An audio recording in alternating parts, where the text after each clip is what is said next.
and I'll just walk us through Microsoft Excel for data analytics. Yeah, so let's go. Speakers, headphones. Alright. Okay, that makes sense. So yes, Excel for analytics. Did I run through in our last class? Did I run through?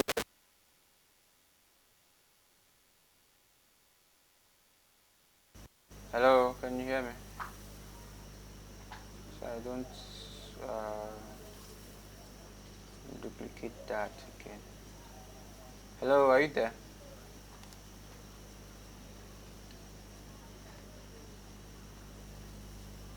Okay, so let's go. So yeah, Microsoft Corporation was founded in 1975 by Bill Gates and Paul Allen, and the initial focus then. Oh dear, I'm not recording. Okay, I am recording. I can also record here, so just for start recording.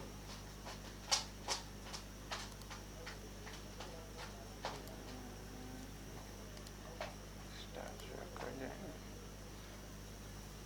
Yes, please allow. Recording is on. Okay. So yeah, like I said, Microsoft Corporation was founded in 1975 by Bill Gates and Paul Allen, and their initial focus at the time was to just develop a basic interpreter um, for the Altair 8800 microcomputer. And then sometime in 1982, they started out their spreadsheet software, and initially it was called Multiplan. All right, and their intention was to compete with VisiCalc at the time. All right, so but again, despite initial challenges, they evolved, you know, throughout the whole software landscape, and then we finally got to hear of Microsoft Excel. Okay, so I'm just going to quickly rush through this theory part so that um, we can get into something practical. So Microsoft Excel is a popular spreadsheet program that was developed by Microsoft as part of the Microsoft Office suite. And it is a widely used spreadsheet program designed for creating, organizing, analyzing, and presenting data in tabular forms. It is a crucial tool for professionals in various industries, and it's known for offering features for data analysis and visualization. Um, why do we want to use Excel for data analytics? Number one, it is user friendly. I mean, everybody that has a system definitely has what Microsoft Excel, so it's user friendly. Its availability, it's one of the most available tool you can. I mean, if you don't have Microsoft Word, Microsoft Excel, or Microsoft PowerPoint in your system, I mean, it doesn't seem to, anyone that you really have a system, right? So, for its availability, basic statistical functions, pivot tables, charting capabilities, and data cleaning tools. So you also have formula. It can also be used for formula auditing and then integration with external data sources. All right. So all of these are part of the things why it's widely used for routine analytical tasks. All right. So moving on. Um, Basically, Excel again is used for calculations, charting, and database. The spreadsheet contains rows and columns. So the horizontal lines are the rows, while the columns are the vertical lines. So just for you to always note this, the rows are from east to west or from left to right, while the columns are from top to bottom. That's from north to south. Right, those are columns.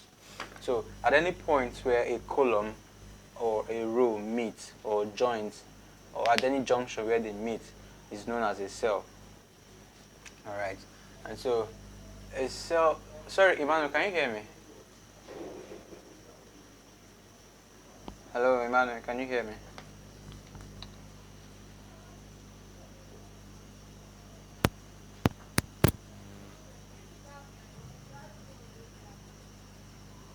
Hello. Yeah, I can hear you. Oh, okay. Please, I want to confirm. Hope I'm not repeating myself. You were in the last class, right? No, I was not in the last class, but I watched the video. But go ahead. But did I go through this in that video? No, no, no. Oh, okay, okay. All right, all right. So yeah, Yeah. like I said, a cell is where you actually input your data, and every cell has a name, but like it's just an address. Every cell has an address, just like you have an address. Every cell has an address, and we're going to be seeing how you know each cell actually has an address and how you can know the address of a cell. And so a worksheet is a single page in an Excel page that contains cell. So I think let me just go to Excel so you see what I meant. All right. So this is these are rows. Okay. Before we get here, there's this guy.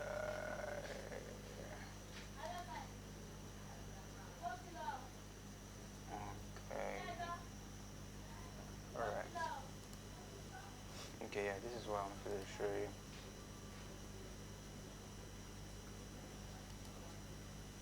Okay. So this is the Excel interface, right? And you can see here we have uh, the ribbons, we have the menu tabs, you have the different options for each of the menus. So when you click on file, you have the options for file menu. When you click on home, you have the options for the home menu. Insert, you also have the option all through to script lab. All right, and then like I was mentioning earlier that the columns, that's the ones, the lines from the top to the bottom, they are the columns, right? And you can see here, this is this column, and they are notified or they are identified by the um, a the letters. So you have A, B, C, column A, column B, column C, column D, column E, column F, till you know to to a good number of columns. You have quite a lot of columns in an Excel sheet, and then the rows.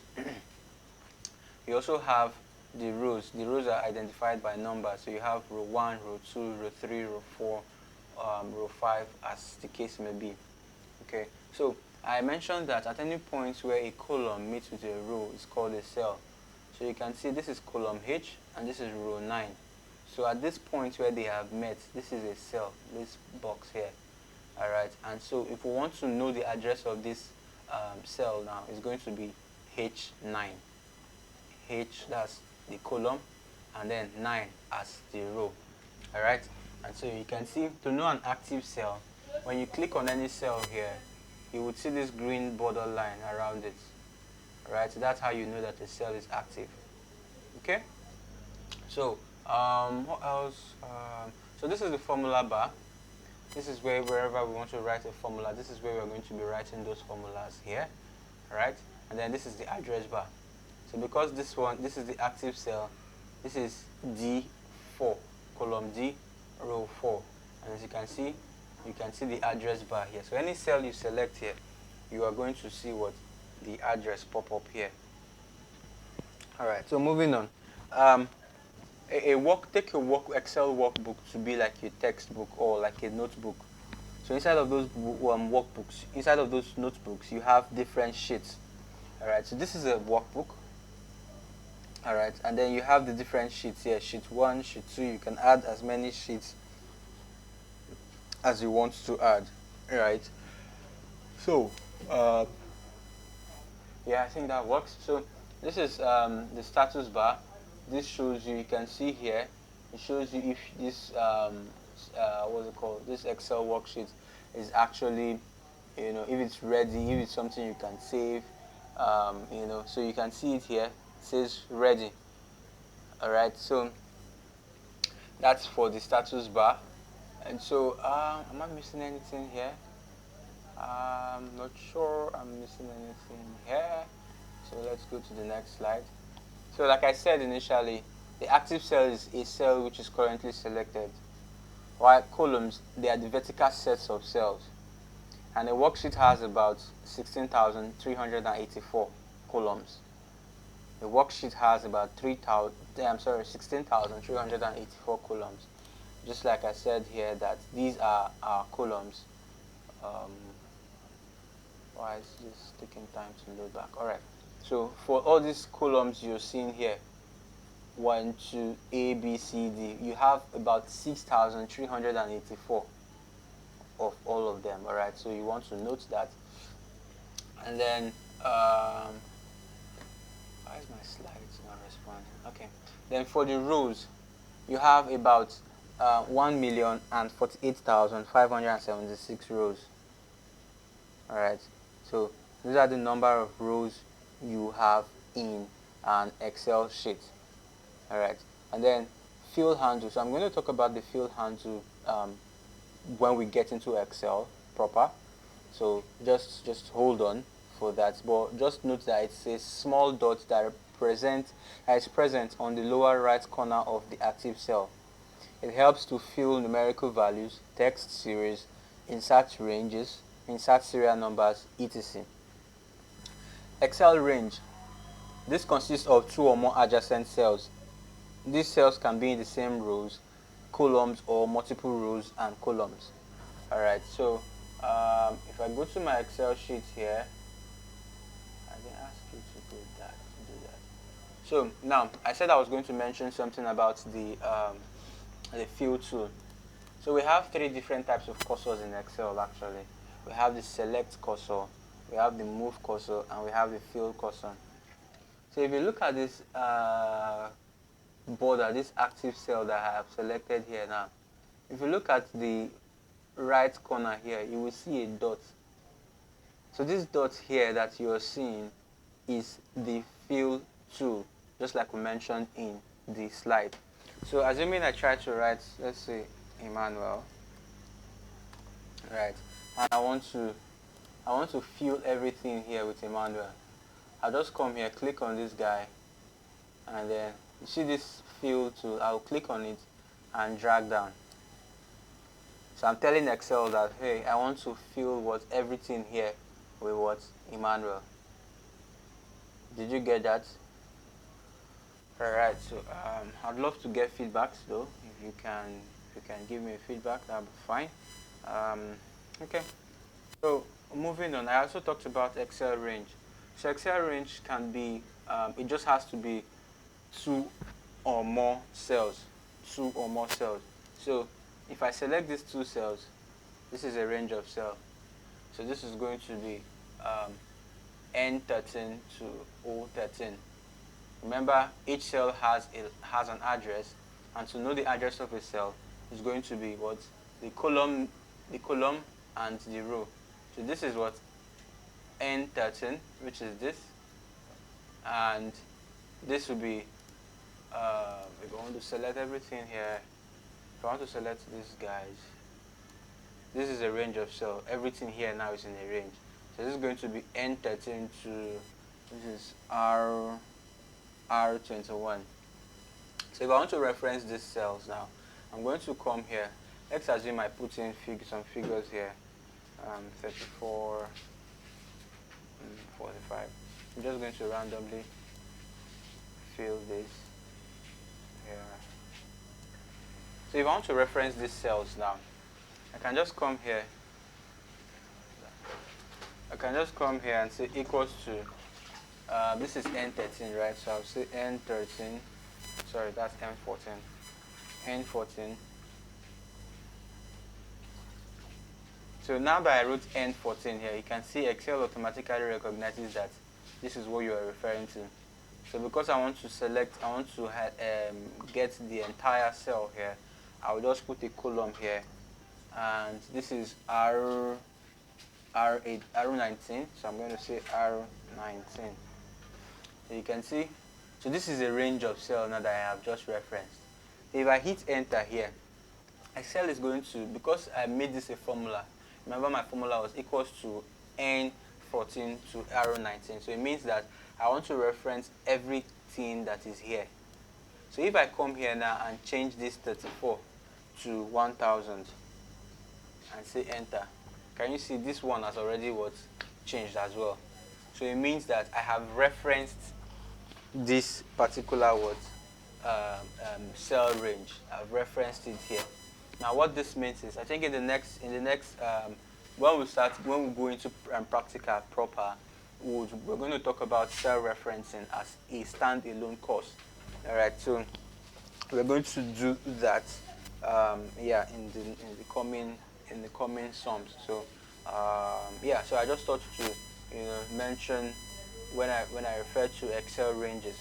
So it has to do with two or more cells. It can be in the same column, it can be on the same row, or it can be adjacent to each other. All right, so that is what we mean by Excel ranges. All right, so moving on, we have address bar or name box. I already talked about that. That the address bar is at the left corner of your Excel sheet. And then you also have the formula bar. I've already talked about that. We've talked about the title bar. We've talked about the file menu as well. All right. So moving on. All right. So we've talked about the quick access toolbar. So at this point, this is where you select options. So let me show that to you here. So this is the quick access toolbar. This one that says, you can see it, all these guys here, they are all on my quick access toolbar. So if I want to add more things here, I can click on this arrow here that says customize quick access toolbar. So what this does is, if I click on this, I can say, oh okay, if I want new, maybe I want the new icon to show here, I'll just click on new, and you can see it has brought the new icon here. If I don't want it, I'll click on this and select new again. It takes that off. I can come here again. Which one do I want? If I want email, if I click on email, you can see it has brought in the email icon. But if I don't want it, I can always go back and uncheck that. Alright, so you decide what you want to show on your quick access toolbar. So quick access toolbar, just take it to be like your just somewhere you can easily get some tools. Alright, so that's why it's called quick access toolbar. Alright, so moving on.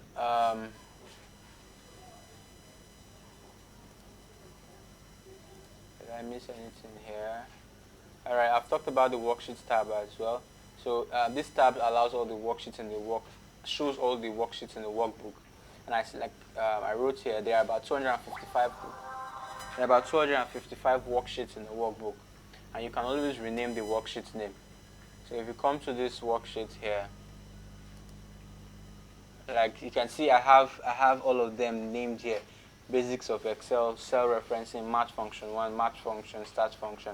If I want to add another sheet down here, I'll just click on this plus sign.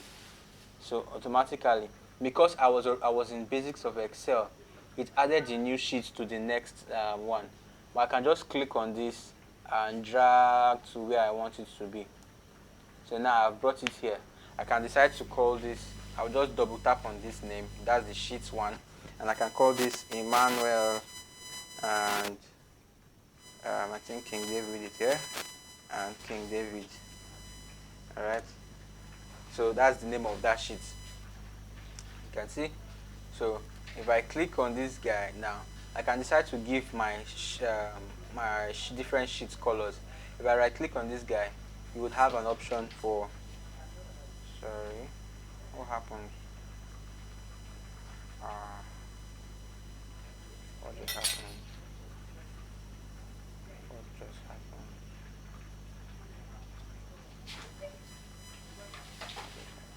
Just, can you hear me?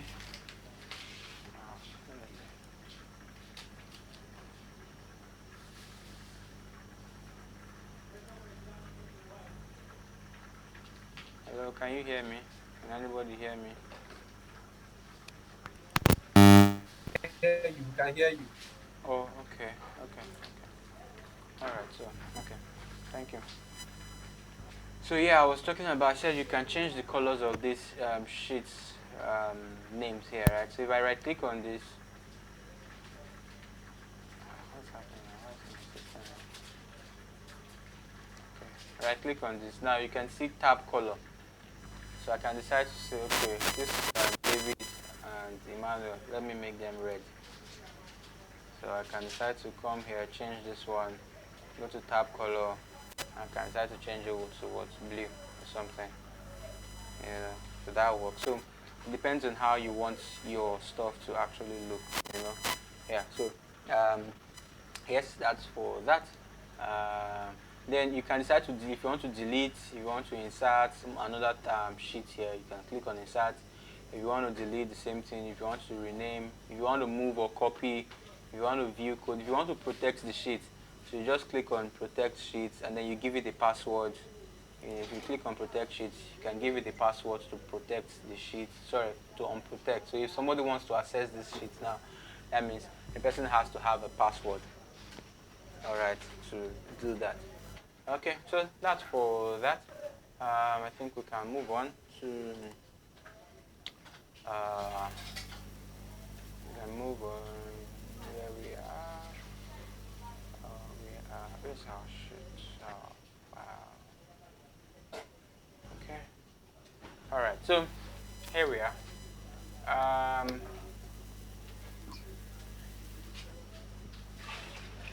Moving on. All right, so again, this is also part of the Excel interface. So this is for data entry. So you want to know that whenever you're trying to type in a data set in Excel, all the texts are usually aligned to the left. Numbers and dates are aligned to the right. Symbols or alphanumerics are aligned to the left. So I wrote here that these are the default settings in Excel for data entry. However, you can decide to change the alignment if need be. So when you get a data set, I think when we're talking about steps, processes in data analytics, we talked about data cleaning. So when you get a data set and the data, you're seeing that texts are aligned to the right, automatically you know that there's a problem with that data. All right, because by default, texts are supposed to be aligned to the what? To the left. When you get a data set and you see that numbers are aligned to the left, you know there's a problem with that data. So you need to start doing some levels of cleaning to ensure that the numbers and the dates are actually aligned to what? To the proper channel. That's to the right. Moving on, symbols or alphanumeric. If you notice that you get a data set and the symbols or alphanumeric characters are aligned to the right, you definitely know that there's a problem with that data set. So you actually have to do some data cleaning. All right. So moving on, these are some basic and math and stat functions in Excel. You have sum. So if you want to sum up cells of cells that contains values, you want to use the equals to sum. So we are going to try that in the next, what we want to do next, right? And then you also have equals to average. You have equals to mean or max. You have equals to round, right? So like I said, we're going to try some of these functions in the practical session. After the class, I'm going to send us the file, the practice file, so that we can play around with.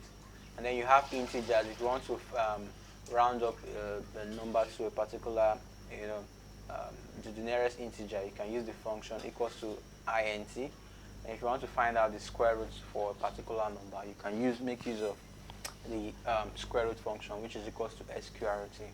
However, for mode now, take for example, you want to share 100 oranges amongst 7 people, but you want to know what concerns you now is the remainder. You just want to know how many would remain.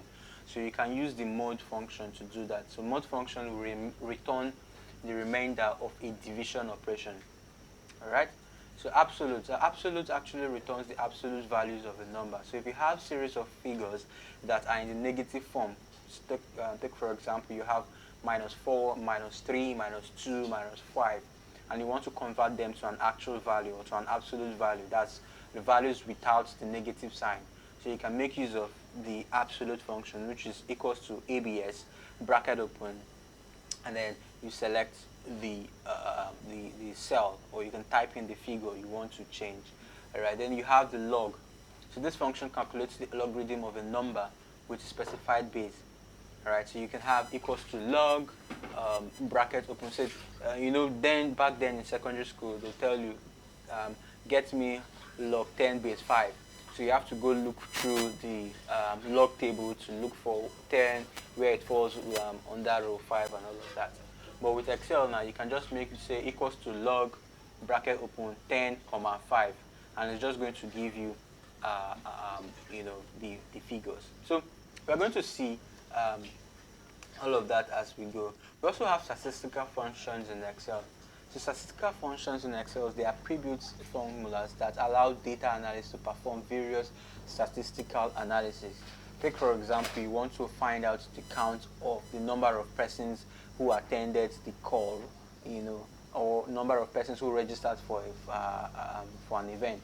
You can just use the equals to count function. You can use the count function to just derive that figure without you having to count manually.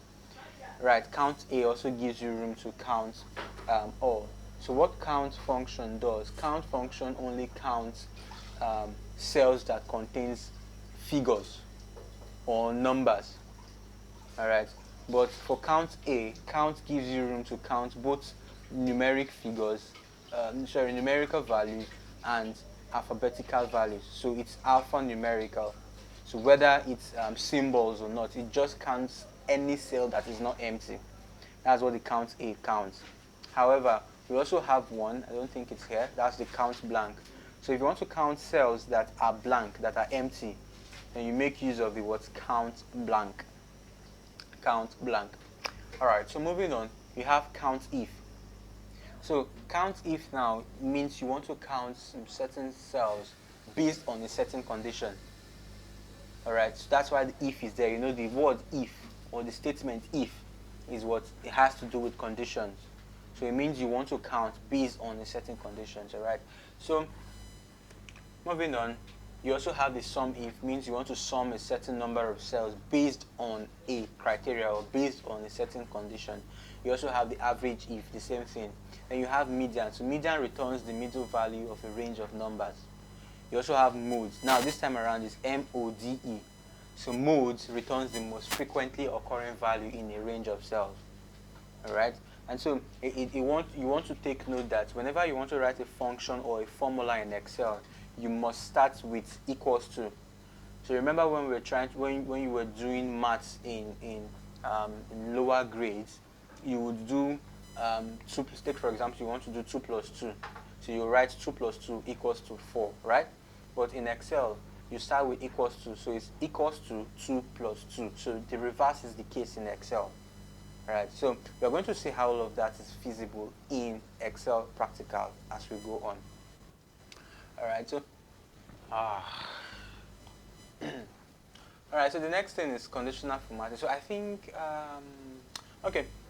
conditional formatting in Excel helps analysts, businesses to visualize highlighted cells based on certain conditions. We're going to see all of this again in the practical. This is just to keep your mind abreast of what we are going to do when we go into the practicals. Alright, so yeah, I think we should delve into the practical sessions right away. So that's this. But before we move on, please, do we have any question? Emmanuel, David, do we have any questions? Are we good? Emmanuel, I want to hear from you. Do you have any questions for me?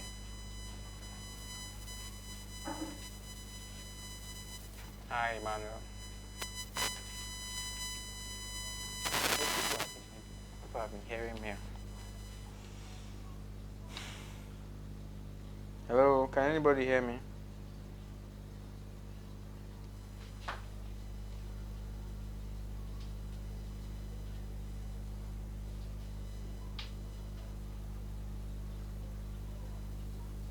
Hello?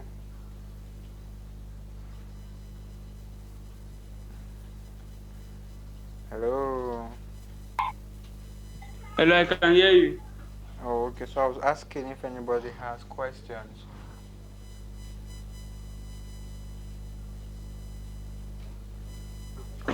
I don't. All right. Okay. Thank you. So, all right. So let's move on. But Emmanuel, can you hear me? Do you have any issue? I'd love to hear from you.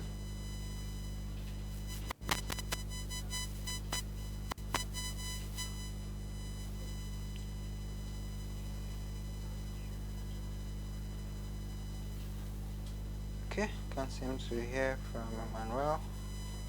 Guess we will just have to go on. All right. So, um,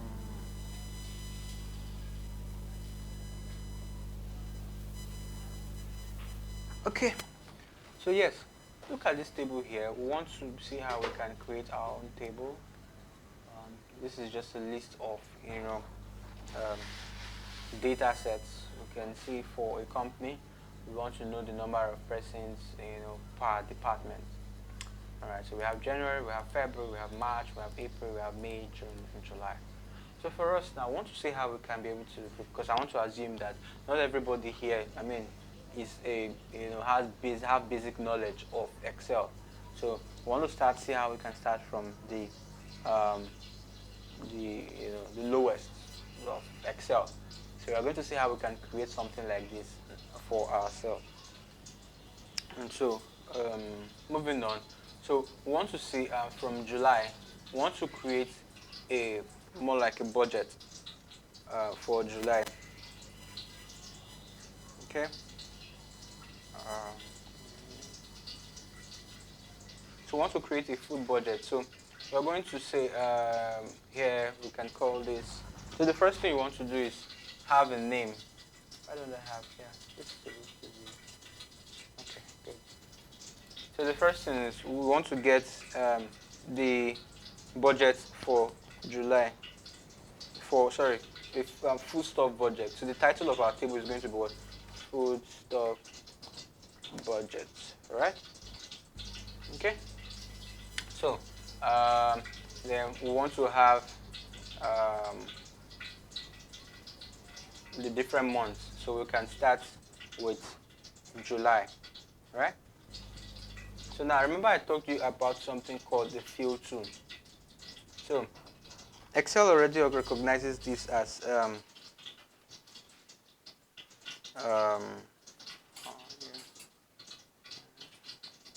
Excel already recognizes this as a date, as a month.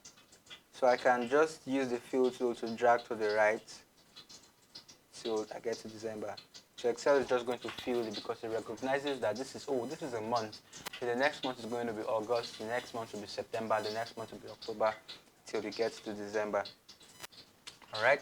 So here now we want to get the foodstuff. So please can somebody give me what kind of foodstuff do you have or do you eat so we can get? Yes, David, give me one foodstuff.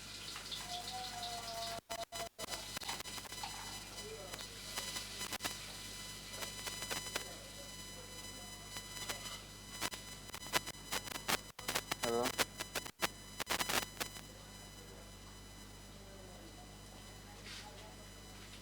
Hello? Okay, seems nobody is here, so I'll just go. This is beans. We have gari. We have tomatoes. You have pepper. You have what else? What kind of food stuff again? We have rice. Yeah, rice. So I think that's good. So in July, let's assume we bought beans for 4 5. In August, it increased to 4 8. In September, it went to 5K. Now, if I want to use this format to get the next three, I can just highlight the three of them like this, and then I'll still use the fill tool to take it to the right. You see what happened?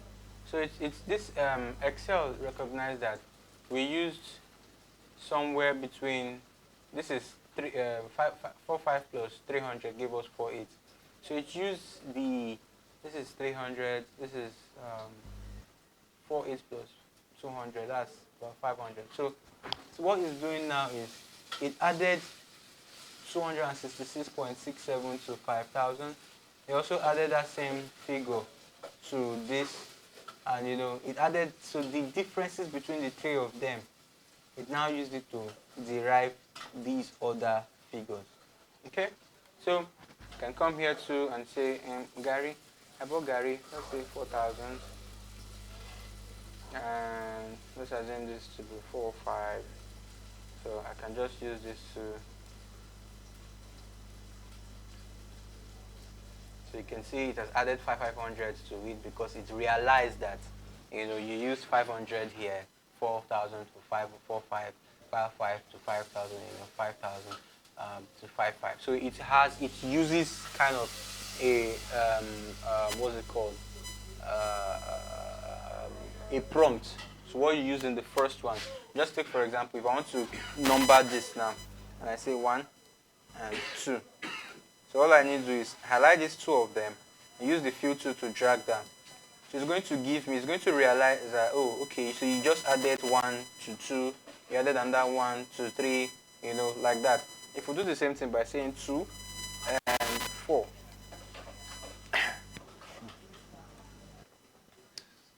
if I highlight these two of them and drag down, Excel is going to now give you in twos.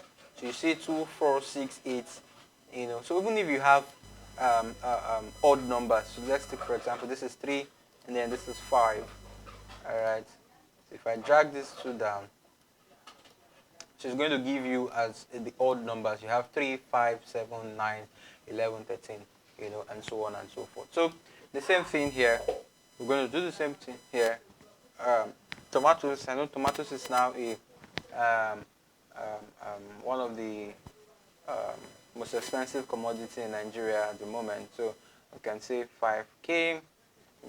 Yeah, you can just come here and add, then it increases to 7.5. Yeah, we can just use this to just get for the remaining months. Okay, so that works. Yeah. So for pepper, let's assume we bought pepper for 1K. And here in August we bought it for 1,350. Alright. And then if I drag these guys there to the left, right to the right. So for rice, let's say we bought rice for 3,200. We bought it here for 3,800. So I can just highlight these two and take to the right. Okay, so yes, we have gotten our figures. Now, what next do we do? We want to see how that we can, make this a proper. Sorry. You can make this a proper table. How do we do that? So first off, we want to make this foodstuff budget a proper header. We want it across board like this. So you want to highlight everything, all this number of cells here that you want to make use of. Then on your home tab, you go to the tool called Merge and Center. So once you click on Merge and Center, you can see it has merged all the cells together as one, and then it has centralized the foodstuff budget. That's the header. So all I just need to do is highlight all of them, and I will give it my preferred font type. So I love to, my brand type, my brand font is the Montserrat. So I'll just quickly type in Montserrat. That's it there, and I'll say enter.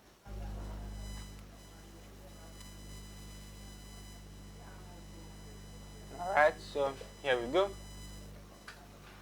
Now you can see that September is not Septembering well. I mean, if you understand Nigerian term. Alright, so it's cotton. Okay, so all I just need to do is I'll just highlight everything here. Then there's what's it called a shortcut you want to learn, Alt HOI. Okay, let me type that somewhere here. Let me type that here. So it will be Alt HOI. So there's a Alt key on your keyboard. All right. Okay. Let me bring in my on-screen keyboard so you see that that'll be on screen.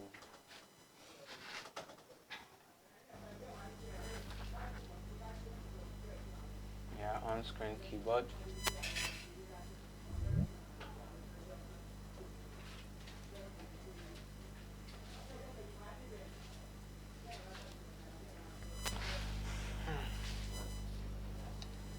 In just a second, it's going to load.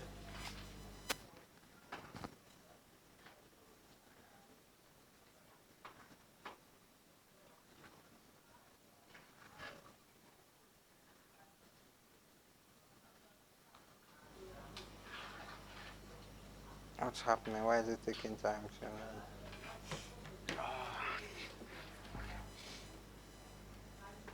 Sorry, let me do that again. Oh, okay, yeah, it's here. Alright, so again, you want to highlight everything here. Alright, so when you highlight everything here, please confirm you can still hear me. So when you highlight everything here, like I said, the shortcut you want to use is Alt HOI. So this is your Alt key here, right? This one, the one at the left. So you click on Alt, hold it down, then HOI. Didn't work. Click on Alt HOI.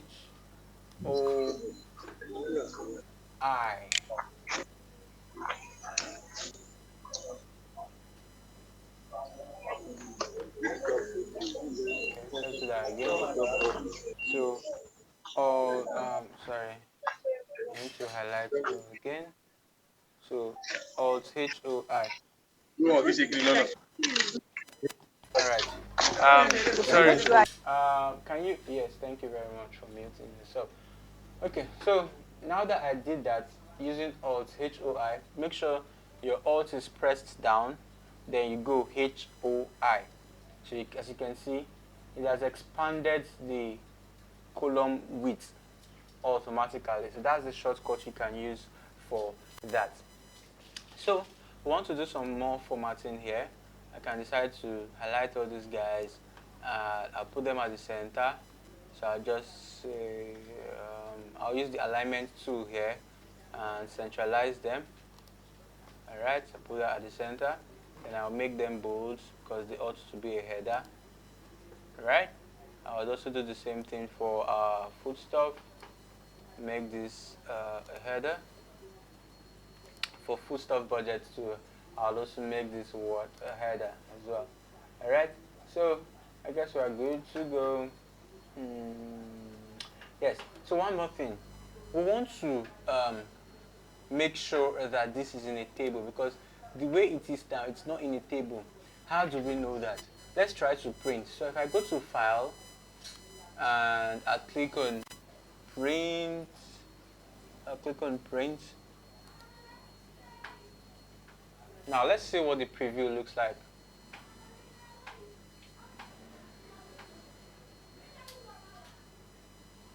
What's happening now? Why is my system hanging? I'm not sure that my system forgives. Okay.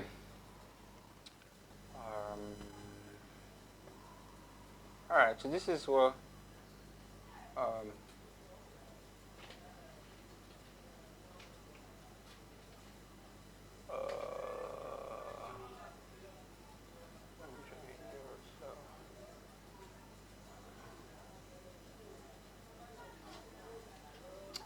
okay, so if we go to the next sheet where we have our table, the one we just did.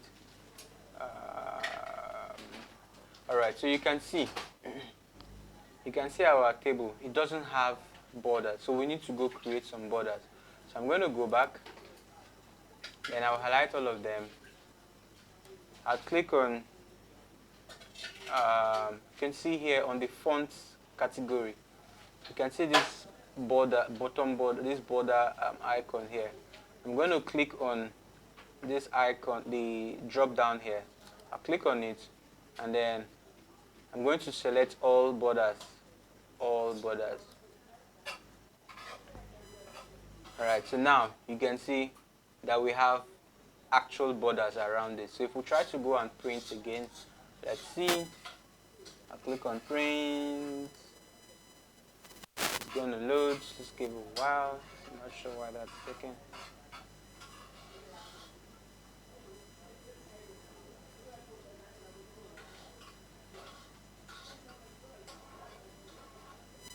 Alright, so if we go down to the next one, we should see our table with borders. Alright, here we go.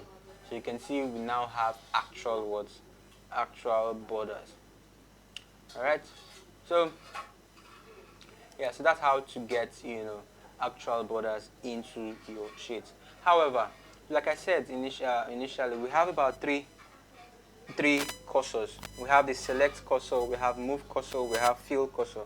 So I'm going to take my time to explain the three of them now. I've already explained the fill cursor. So fill cursor, like I said, enables you to actually fill some ranges of cell, to fill them with a certain value. Take for example again, we want to fill this with Nusa, right? I want to fill everybody here with Nusa, so I can just come here. So I'll just come here and click. So now take note what happened here.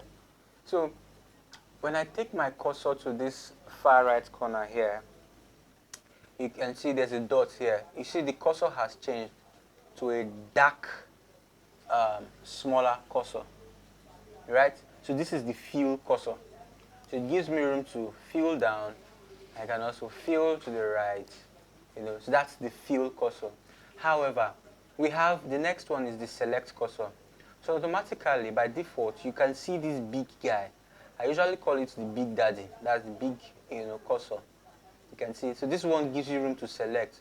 So it gives you room to select wherever you want to select. So that's the select cursor. However, the last one is the move cursor. So if I want to move these guys now, these bins, all these guys, if I want to move them from here to somewhere else, that right? I will take my cursor to any part of the borders here. You can see this one is now a 4-edged arrow cursor. That is the move cursor. So I will just click and drag. Can you see? I have succeeded in moving what? The contents of these cells that were selected. And I have done what? Moved them to wherever I want to move them. Any questions so far?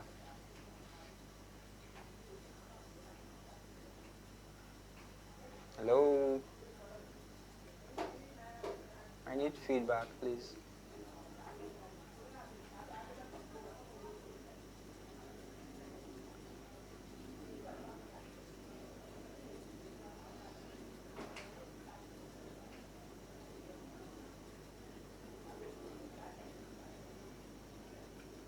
Hello, can anybody hear me? Is anybody there? Am I making sense?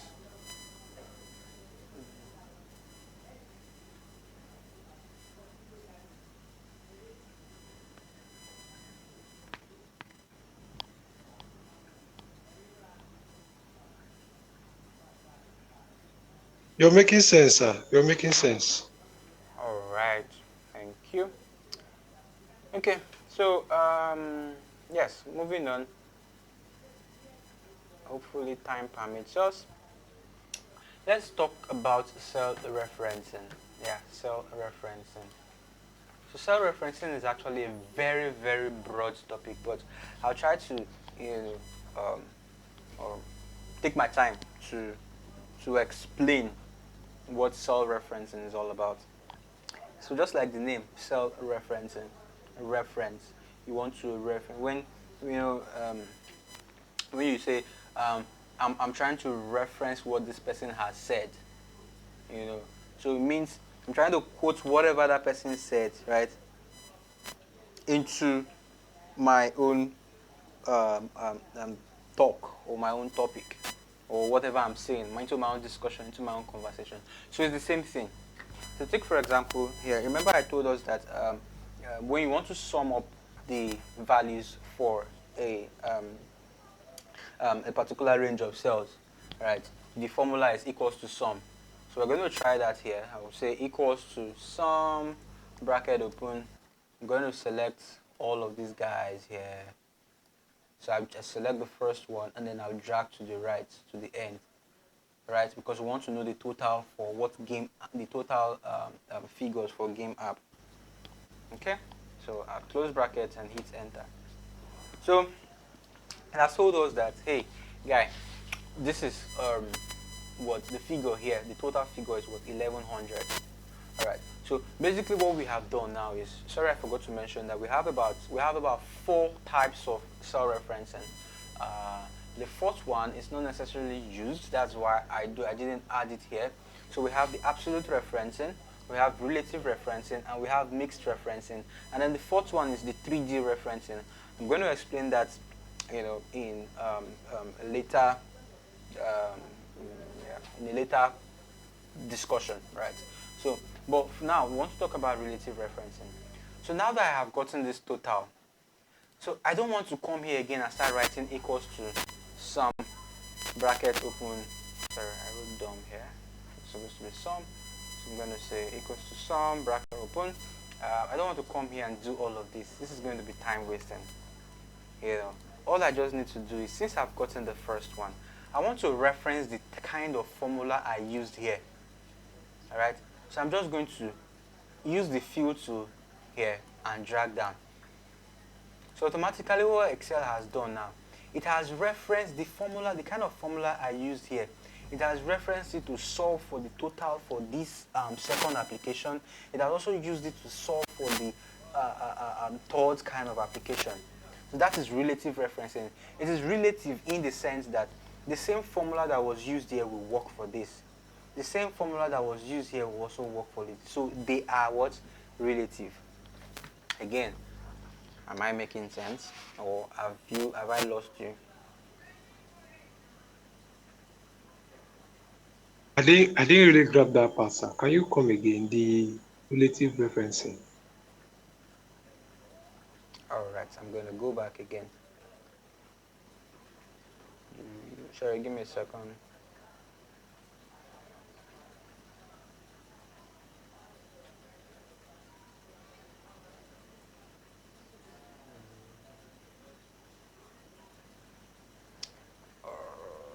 Show you. Okay, so like I said,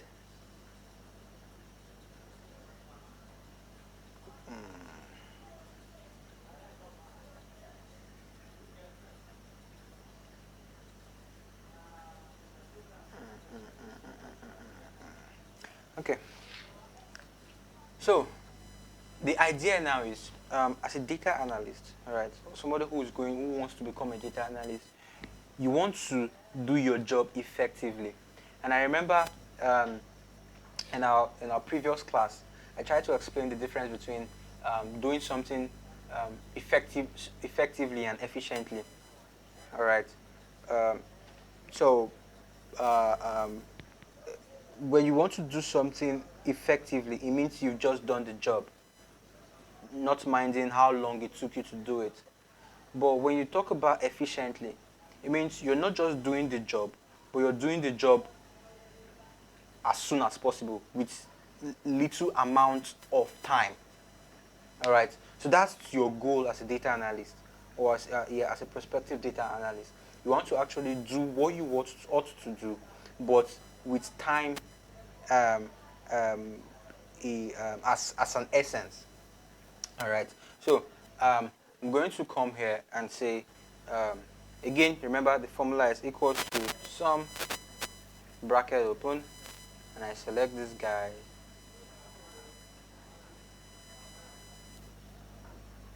And I hit enter. All right. So you can see we've gotten the sum here. So now I want to also get the sum total for these other figures. All right. I want to get the sum for these other figures. So I don't need to come here and start. Oh my God. Sorry. So I want to get the total sum for all of these other figures. So I don't need to come here writing the formula again. I'll just come to this guy. I'll use the fill handle and drag down.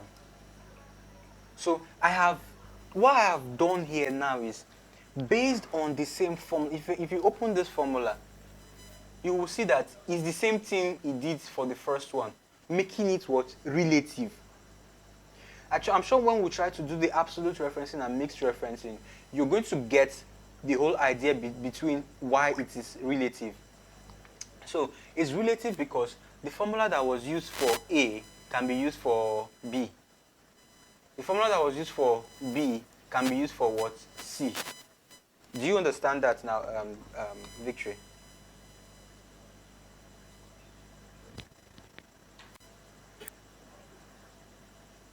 Hello, did you get that, Victory?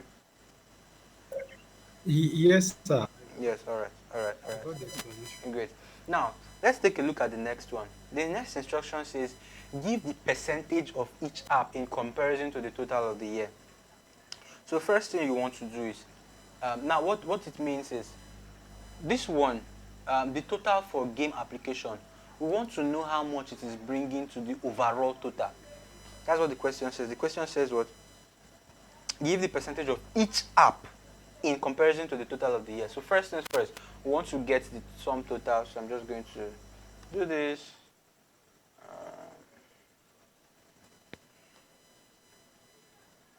What's happening?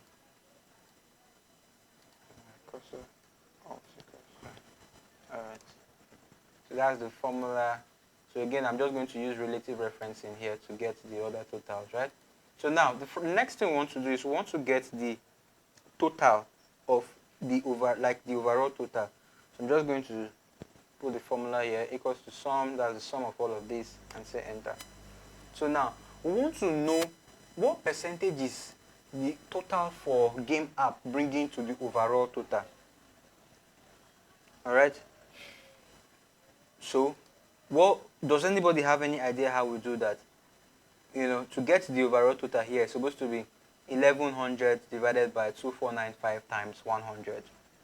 Right? So, for that to happen, we would say equals to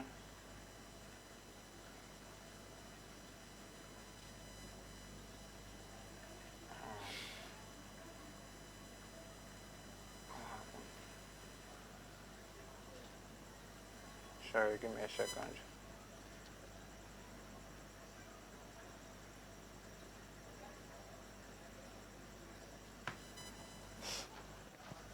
Okay. So, like I said, to get the percentage will be 1100 divided by 2495. Alright?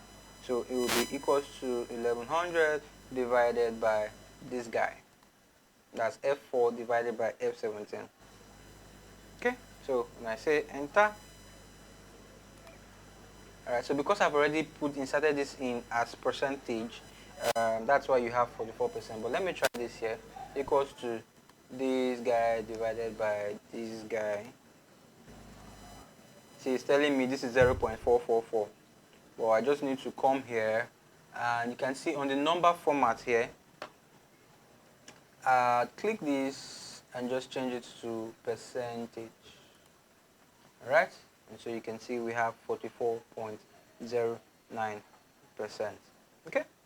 So, yes, back to what we were trying to do, absolute reference. Now, if I try to drag this guy down, remember when we did here, when I clicked on this one, I just dragged down. So for this one, if I click on it and I drag down, let's see what it's giving us. Alright, you can see it's saying it's giving this error. Now, whenever you see this error, it means div divided by 0. It means you're trying to divide figures against an empty cell. So let's see, if I open this, can you see what's happening? We are dividing 630 against an empty cell because Excel tried to use the relative referencing here. It tried to use what we did for A to do for B, but that's not what we want to do. We want to divide every guy here against what? 2495. Did you understand, Victory?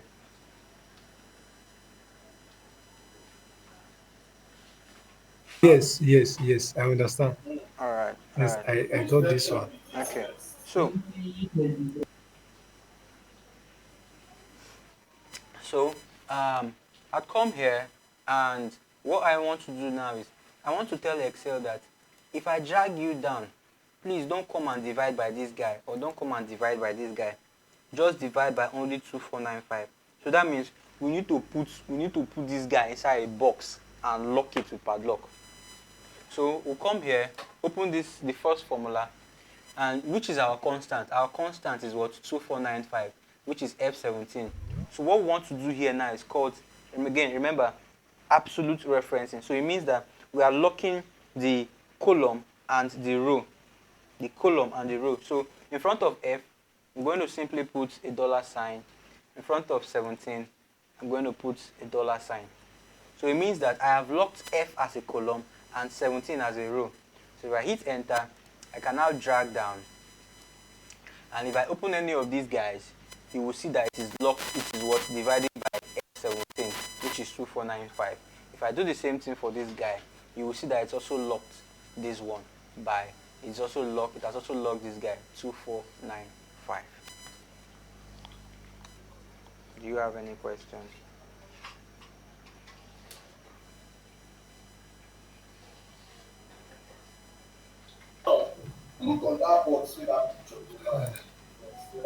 Uh, the I don't understand the how to lock.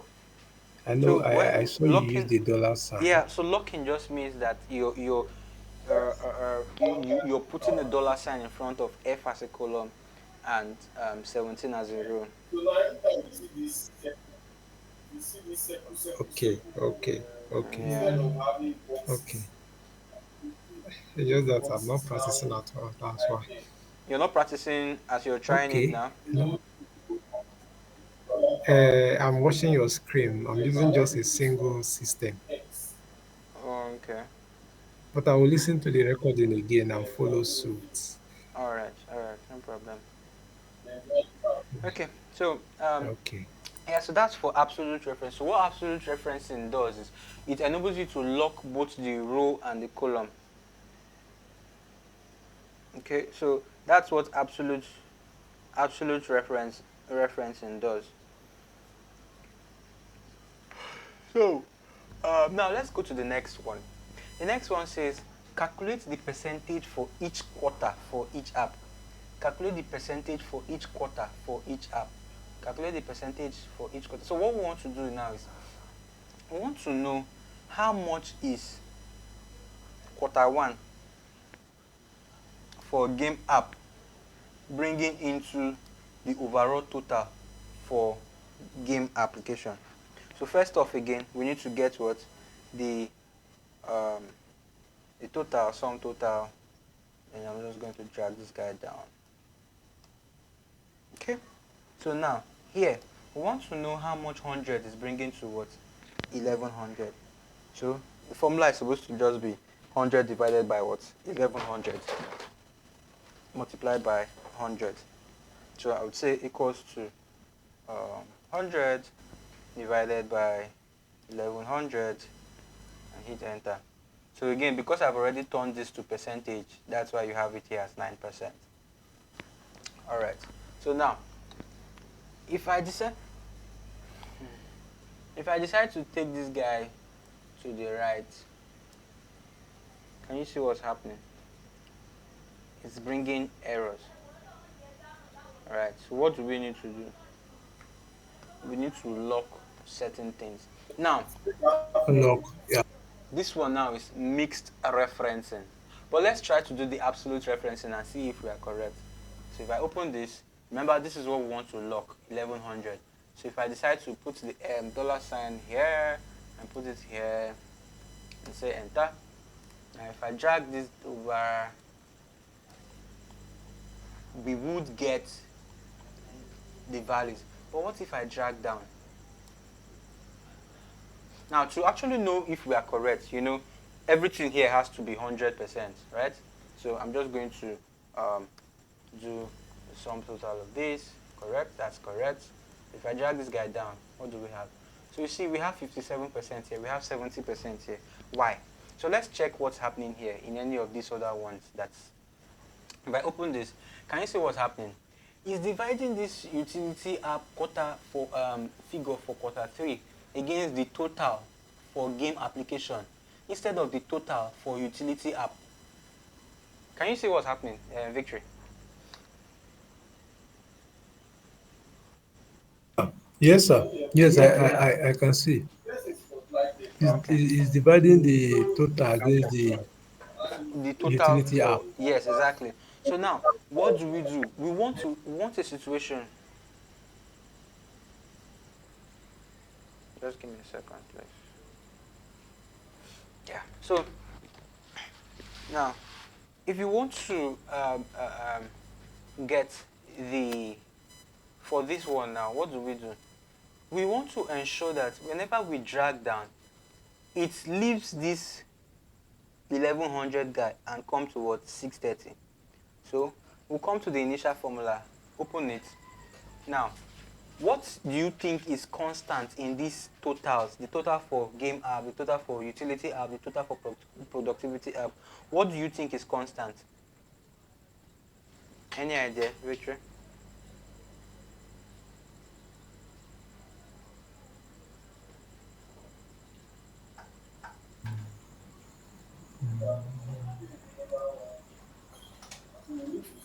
I think.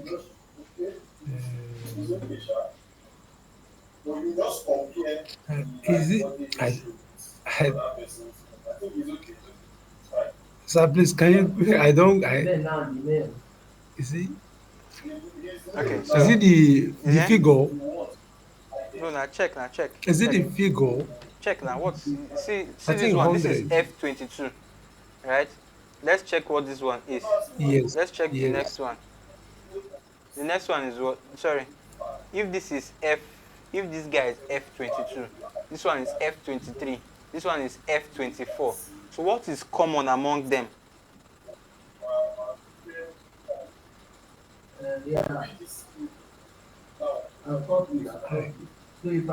So what's common is the column, which is F. So if you see this Sir, can formula, you come again? The column, which is what? F, all of them here are in column F.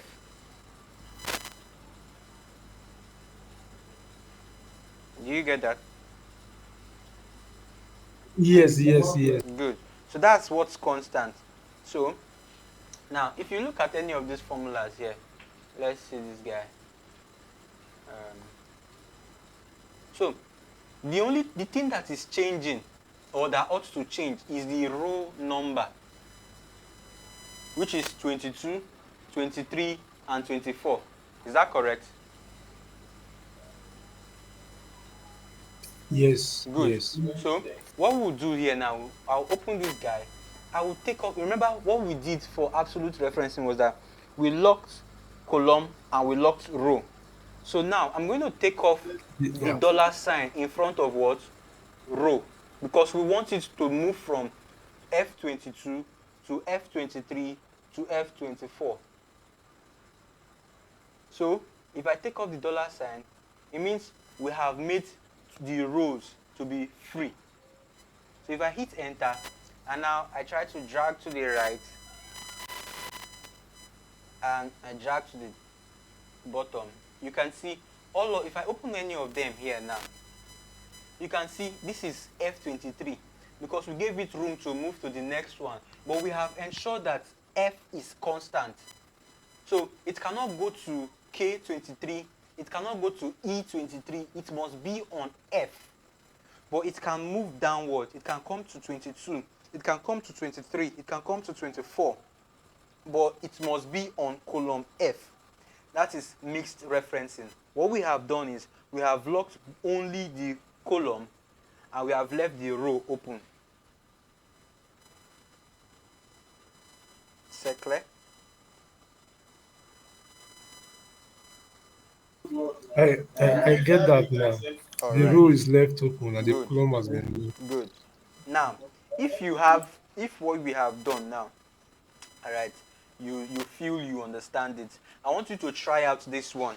Just try out the multiplication table. You know how multiplication table works now. 1 times 1, 1, 1 times 2, 2, and all of that. So we want to write a single formula here. And we'll just drag down and drag all through. So it gives us our formula. So can you give a try?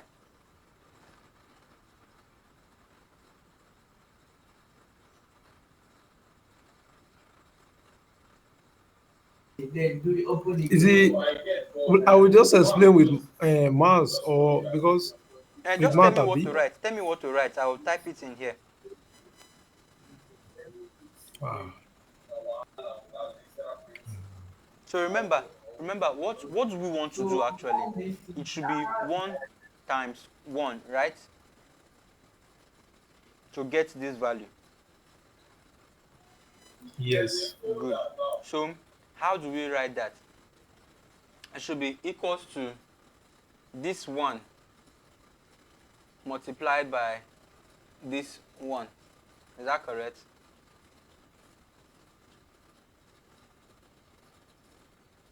Yeah? Yes. Good. That's correct. Yes, that's Now, correct. if I hit enter, it has given us 1. But let's try to drag to the right. Can you see what's happening?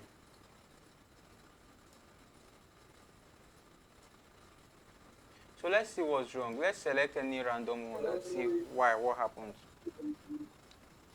Can you see what's happening? It's because the format you gave Excel was a relative format. You told Excel, because what I did here was 1 times 1. So this next one should be 2 times this one. This should be 3 times 2. This should be 4 times 6. This should be 5 times 24. This should be 6 times 120. So it's using that prompt. It's using that format. However, that's not what we want to achieve. So what do you think we can do to achieve 1 times 1, 2 times 1, 3 times 1, 4 times 1? What do you think we can do? What should we lock?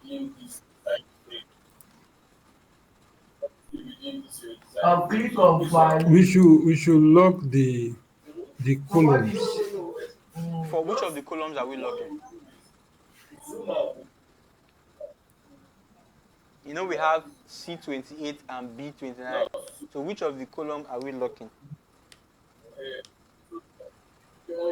We are locking. We are locking. We are locking C28. C28, are you sure? Okay, so when you have stuff like this, the first thing you want to notice, what is constant among all these figures? You know, this is what we want to multiply, these ones here, against all these guys here. So what is constant here? Is it Is the row or the column? C28. Is it the row or the column? The the row. Good. So all of them are in the row. So that means the row has to be what? Constant. So if this is 28, right?